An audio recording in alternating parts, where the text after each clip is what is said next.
너무도 자주 감정에 휘둘리는 사람은 인생에 명확한 목표가 없다.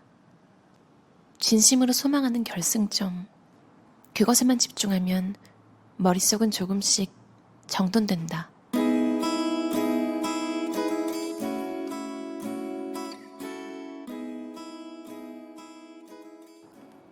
머릿속에 쓰레기를 버리면 일이나 공부, 취미에 마음껏 집중할 수 있다. 그리고 사고가 또렷해져 예전에는 생각하지도 못했던 아이디어가 샘솟게 된다. 인간은 감정의 지배를 크게 받는다. 불쾌한 일을 당하면 분노에 사로잡히고 불합리한 일을 겪으면 충격에 빠지며 사고와 행동이 감정에 좌우된다.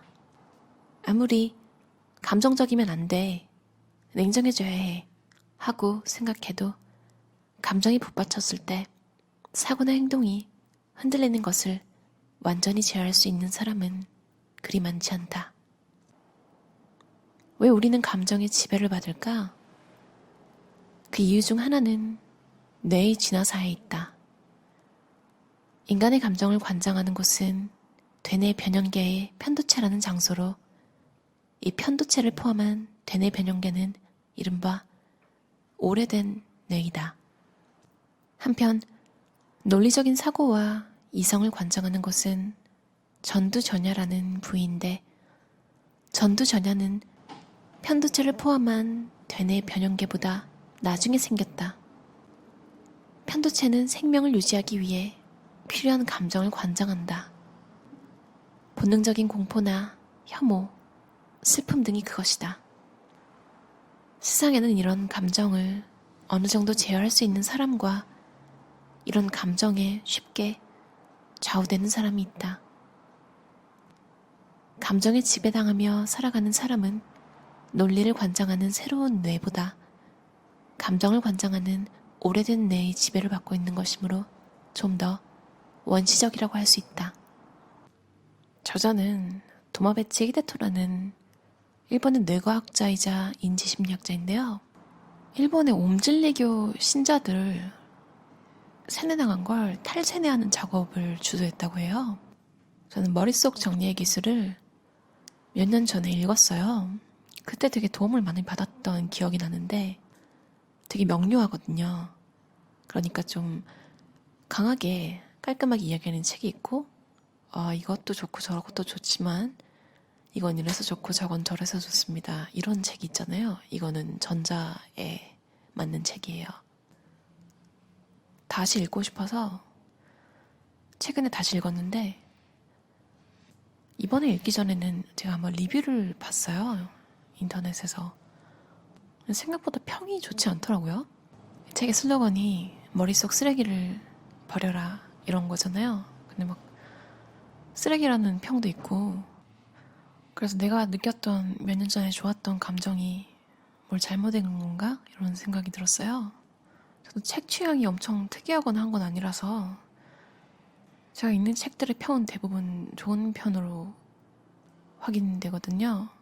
그리고 왜일까 제가 이유를 생각해보니까 아무래도 이 책이 조금 이미 변화가 많이 어려우신 분들 있잖아요. 뭐 가정이 있다거나 아이가 있다거나 뭐 집에 대출금이 있다거나 당장 일을 관둘 수 없다거나 제약이 많으신 분들이 보면 그렇다고 느낄 수 있겠다. 뜬구름이라는 소리를 들을 수도 있겠다. 이런 생각을 했어요. 왜냐면 좀 책이 되게 명료하거든요. 그러니까 싫으면 그만하라 이런 내용이 짧게 요약하면 있는데 이미 지킬 게 너무 많으신 분들은 그런 이야기를 들으면 바꾸고 싶어도 못 바꾸니까 불편할 수 있을 것 같아요. 도마베치 히데토 유튜브가 있더라고요. 그래서 동영상을 몇 개 봤는데 쉰이 넘으셨는데 얼굴에 아기 같은 느낌이 나요. 제가 느낀 건데 이 책처럼 살으셔서 그렇게 동안이신가? 이런 생각이 들었어요. 그럼 책에서 제가 밑줄 쳤던 부분 한번 읽어볼게요. 감정에 빠져드는 것만큼 쓸데없는 일도 없다. 감정의 지배를 받는 상태를 감정에 빠져든다 라고 말한다. 실현한 사람은 사랑의 아픔에 빠진다. 실패한 사람은 좌절감에 빠진다. 사실 감정에 빠져드는 것만큼 쓸데없는 일은 없다. 감정이란 환경의 변화에 따라 생기는 생체 반응에 불과하기 때문이다.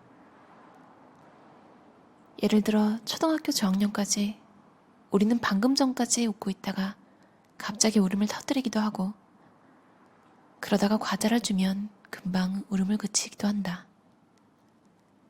환경의 변화에 따라 감정도 변화하는 것이다. 무엇을 해야 하는데 집중하지 못하고 매 순간 감정에 휘둘리고 있지는 않은가? 그렇다면 감정의 쓰레기를 제일 먼저 버려야 한다. 어떻게 해야 감정의 지배로부터 벗어날 수 있을까? 추상도를 높이면 된다. 추상도를 높여서 감정이라는 쓰레기를 버리려면 어떻게 해야 할까? 사실 이를 위해 꼭 해야 할 일이 있다. 바로 목표를 갖는 것이다. 목표가 있으면 시점도 그에 맞춰 높아진다. 즉, 추상도가 높아진다. 그러면 그것에 도달하는데 마이너스가 되는 감정에 휘둘리지 않는다. 반드시 실현하고 싶은 일이 있는데 매일 한가하게 낮잠만 자는 사람이 세상에 어디 있겠는가? 눈앞에 목적조차 없이 막연하게 사는 사람이 참으로 많다. 영어를 잘하고 싶다든지, 회사를 세워 성공하고 싶다든지, 지금 하고 있는 프로젝트를 성공시키고 싶다든지, 무엇이든 상관없다. 자신이 진정으로 중요하다고 생각하는 목표를 갖고 의식하며 그 목표점을 향해 나아가기만 해도 머릿속의 쓰레기가 상당히 줄어든다. 이걸로 저 굉장히 도움받았던 것 같아요. 저도 참 그때그때 상황에 휘말리는 성격인데요. 그런 기분이 들 때마다 이 책에서 본 대로 제가 이루고 싶은 목표 2개 정도를 생각하는 거죠.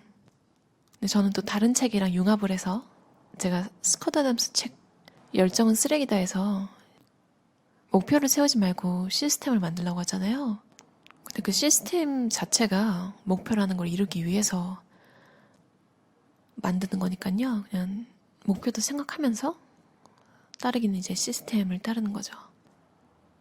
그리고 뭔가 결정을 해야 할 때 이것도 좋고 저것도 좋고 막 힘들잖아요. 근데 그때 목표를 생각하면 목표에 도움이 되는 쪽으로 선택을 한다고 마음을 먹으면 결정하기가 좀 수월하더라고요. 목적으로 삼아야 할 것은 즐거움, 기쁨, 행복 같은 감정이 아니라 바로 목표다. 목표 따위는 없이 그저 안이하게 즐거움이나 일시적인 작은 행복만 추구하는 사람이 의외로 많다. 좋은 기분을 목적으로 행동하며 좋은 기분이 사라질 때마다 불쾌한 기분에 사로잡힌다. 감정의 쓰레기가 점점 쌓이는 것이다. 목표를 실현하는 것을 가장 중요한 일로 결정한 순간부터 누군가에게 화를 내는 등의 감정은 버려야 할 쓰레기가 된다. 자신만의 명확한 목표를 가지고 있는 사람은 A와 B 중 어느 쪽이 목표를 실현하는 데 도움이 되는지, 어느 쪽이 목표와 더 가까운지를 합리적으로 판단한다. 감정은 흘러가게 내버려둬라. 감정을 막을 수 없다면 감정이라는 쓰레기에 휘둘리지 않는 법을 찾아야 한다. 그것은 모든 감정을 오락으로 삼는 것이다. 이 책 리뷰에 보면 어떤 분이 이걸 잘못 이해했나 봐요. 휘둘린들 의미가 없는 감정에 휘둘리지 마라고 저자는 말했는데, 그러니까 짜증, 질투, 비탄 이런 감정으로 남한테 화풀이를 하거나 냉정하게 생각하지 못하거나 눈앞에 업무를 망치는 걸 삼가하라는 그런 내용인데, 안 좋은 책 리뷰를 보니까 어떤 분이 살아가면서 감정은 중요한 건데 뭘 책을 이런 식으로 써놨냐. 아, 그러면 좀 답답하더라고요. 아무튼 감정을 배제해서 소시오패스가 되라는 말이 아니라 목표에 방해가 되는 감정? 그리고 어떻게 보면 관계는 더 좋아질 수 있을 것 같아요. 그러니까 관계에 해가 되는 불필요한 화, 싸움 그런 걸 방지하는 효과도 있겠어요. 슬픔이나 외로움 등의 감정을 아는 것은 인간으로서 중요한 일이다. 그러나 그런 감정에 일일이 휘둘리는 사람은 훌륭한 사람이라고는 할 수 없다. 슬픔이나 외로움 등의 감정이 솟아나는 것은 인간으로서 자연스러운 일이다.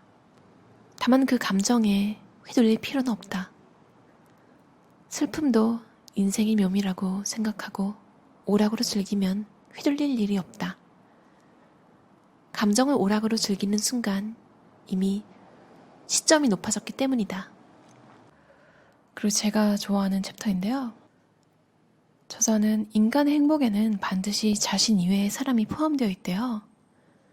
그러므로 자신만의 행복은 있을 수 없는 것이다. 모두가 행복하니 나도 행복해 라고 느끼는 것이 인간의 행복이다. 그러니까 혼자만 행복한 것들도 있잖아요. 맛집을 돌아다니면서 먹을 때 행복하다고 느끼니까 그걸 하는 거. 조깅에 푹 빠져서 공원을 달릴 때 행복해요. 아니면 이제 권투를 시작했는데 정말 행복합니다. 저자는 여기까지는 고릴라 수준의 행복이래요. 아까 그 맛집을 찾아다니는 행복에서 다른 사람에게 도움이 되고자 이제 그 글을 블로그에 쓰면서 추천을 하고 사람들이 정말 도움을 받고 그런 행복하다는 댓글을 단 것을 보고 기쁨을 느끼는 그런 상태가 이제 고릴라의 기쁨에서 인간의 기쁨으로 가까워진 것이래요. 이런 식으로 점점 더 큰 목표, 그러니까 모든 사람들이 같이 행복할 수 있는 목표가 될 수 있겠죠. 본인이 원하는 것으로 시작했다가요. 모든 걸 그렇게 확장할 필요는 없지만 사람마다 인생에 좀 길게 하는 일들이 있잖아요. 만약에 그것이 저분의 인생의 장기적인 목표이고 직업이라면 여러 사람에게 도움이 되는 편이 그분의 인생도 더 즐거워지는 비결이겠죠. 혼자 그냥 먹고 끝나는 것보다요. 무엇을 하고 싶은지 모르겠어 라고 말하는 사람에게 나는 내가 무엇을 하면 다른 사람이 기뻐할까 라는 시점에서 생각할 것을 권한다. 사실은 이것이 하고 싶은 일을 찾아내는 지름길이다. 실패 경험을 자꾸 떠올리는 버릇은 반드시 고쳐야 한다. 백해무익일 뿐이다. 실패 경험을 되새기는 일은 머릿속에 쓰레기를 만들어내는 나쁜 습관이다. 인내만큼 위험한 것도 없다. 어쩔 수 없이 참는다는 생각은 자존감을 낮춘다. 억지로 하면 탈이 난다. 모두의 행복을 전제로 목표점을 세우면 주위 사람들은 당신을 응원할 것이다. 머릿속에 쓰레기들 다 비우시고 원하시는 목표 꼭 이루길 바랄게요. 들어주셔서 감사합니다.